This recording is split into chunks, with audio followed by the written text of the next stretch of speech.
Blackhead prevention begins with consistency, not force. Blackheads form when oil, dead skin cells, and tiny bits of everyday debris collect inside a pore, and the top of that plug darkens after exposure to air. They are not a sign that someone is dirty, and they usually do not improve when the skin is scrubbed harshly. In many cases, rough treatment only leaves the skin more irritated, more reactive, and harder to manage. A calm routine usually works better than an aggressive one. Wash the face gently in the morning and again at night with a mild cleanser and lukewarm water. Avoid very hot water, rough scrubs, harsh brushes, and the urge to attack the skin as if it were a stain that can be polished away. If makeup, sunscreen, sweat, or daily buildup is still on the skin at the end of the day, remove it properly before bed. Lightweight, water-based, or non-comedogenic products are often a better choice for skin that clogs easily, especially around the nose, chin, forehead, and jawline. Moisturizer still matters, even when skin feels oily, because skin that feels stripped and uncomfortable can become more reactive.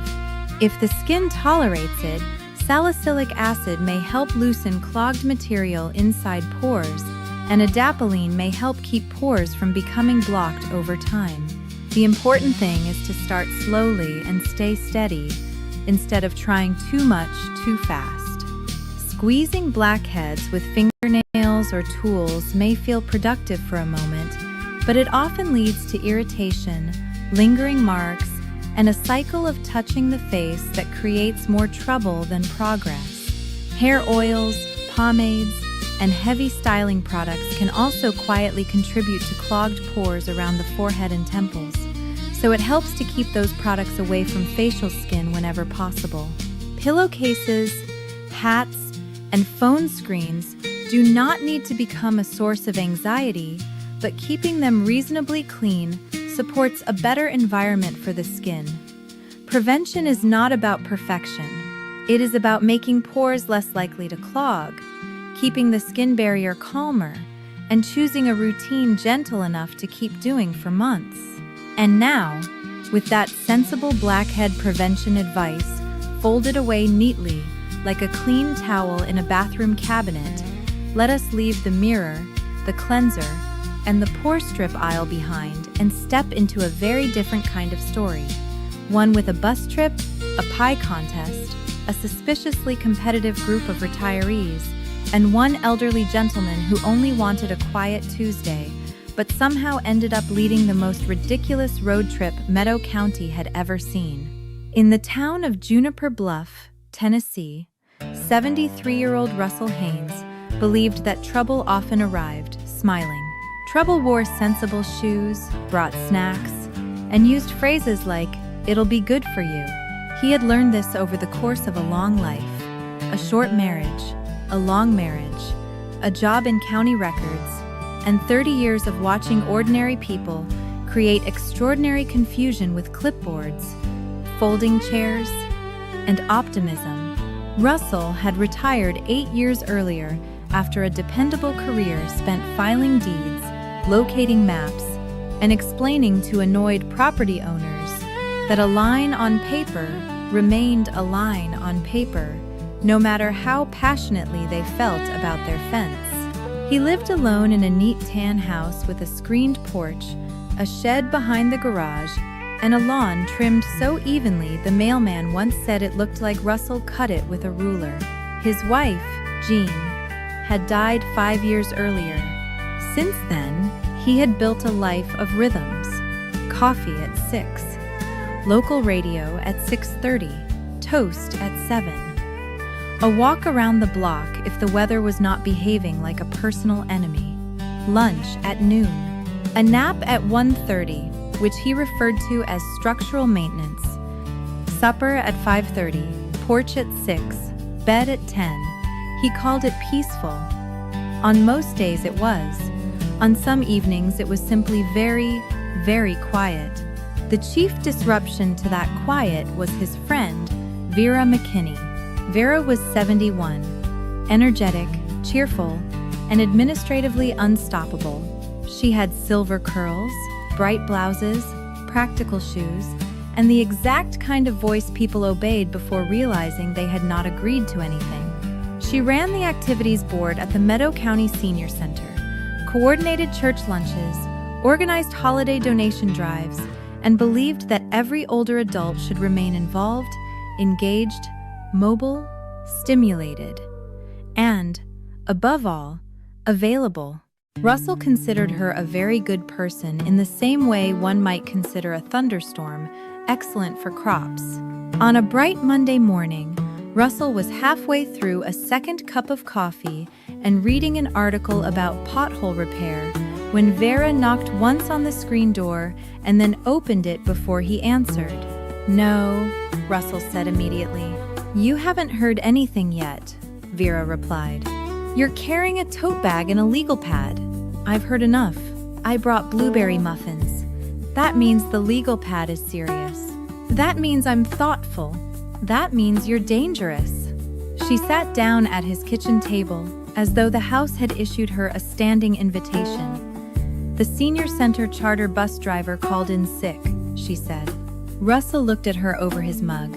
"What charter bus?" "The day trip to the Apple Blossom Harvest Festival in Belford." "What day trip?"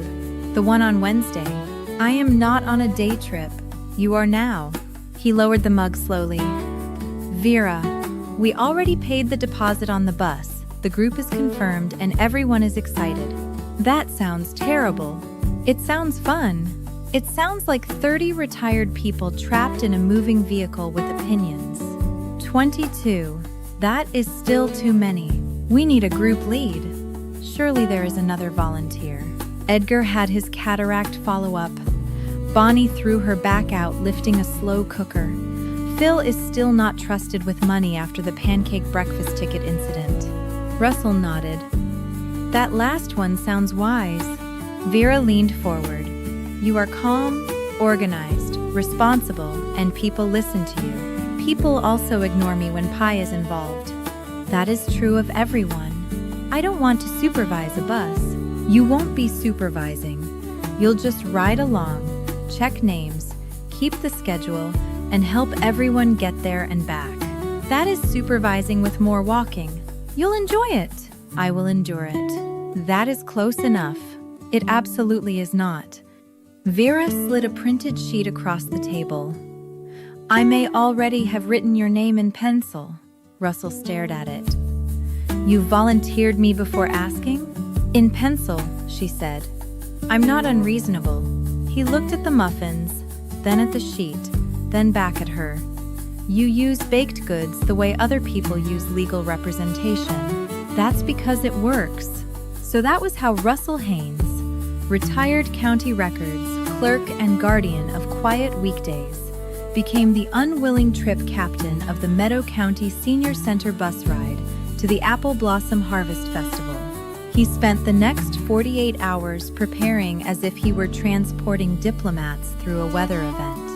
He found his brown blazer, the one he wore to funerals, decent restaurants, and any situation likely to involve community photographs. He printed the passenger list. He highlighted the schedule. He packed tissues, 2 pens, aspirin, peppermints, reading glasses, hand sanitizer, a folded map in case civilization collapsed, and a small notebook labeled "Things That Will Go Wrong," which he hoped to leave blank. On Tuesday evening, his daughter, Mallory, called from Nashville. Vera told Aunt Linda. Aunt Linda told my cousin. And my cousin told me you're leading a senior bus trip to a harvest festival. Vera should not have access to information systems, Russell said. Mallory laughed. You'll do great. I have a clipboard. That means you've already accepted it. I have emergency peppermints. That means you're committed. I have a backup pen. That means you're still exactly who I remember. Wednesday arrived cold and clear. The charter bus waited outside the senior center like a large beige threat with windshield wipers. Vera stood by the folding table at the entrance, with name tags, bottled water, and the expression of a woman who had been correct all along and had the documentation to prove it. Russell stepped out of his car and looked at the bus. "It's too large." "It's a bus," Vera said. "It looks judgmental." "It's transportation." The passengers began arriving in layers of cardigans, windbreakers, orthopedic footwear, and conversational momentum. Russell stood at the bus door with the list in one hand and a pen in the other, checking people off as they boarded. Eleanor Fitch, here. Thomas Wilkes, present. Marjorie Bell, I'm here, but I don't sit near lavender perfume. Russell wrote a small note next to her name that said, "Strong opinions before 8:15. Then came Clyde Mercer, 78. Suspenders, hearing aid, and a lunch cooler the size of a carry-on suitcase. "What's in the cooler?" Russell asked. "Egg salad, peach tea, deviled eggs, and an emergency pear." "That is too much emergency. You never know." Then came Imogene Reese, who wore a purple hat with fabric apples attached to it, and Harold Phelps, who announced before even boarding that he got motion sick in principle. Mabel Dawson asked if the bus had a bathroom. Vera said yes. Mabel asked if it had a decent bathroom. Vera said no machine built by man had ever met everyone's standards. By 8:30, they were all aboard. Russell stood at the front of the bus beside the driver, a cheerful woman named Dana with mirrored sunglasses and the relaxed posture of someone who had long ago accepted that people lost objects in transit as a hobby.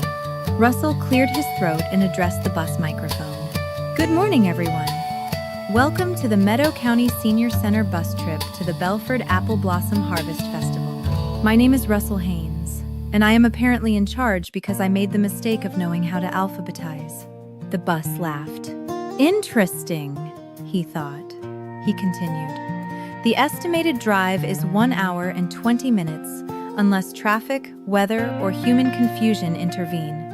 We will stop once if necessary. Please keep your bags under your seat, keep aisles clear, and remember that this is a group outing, not an opportunity to test the limits of bus-based democracy." That got a better laugh. The first 20 minutes went well. People chatted. Dana drove. The sun lit the fields gold. Russell began to think the whole thing might be survivable.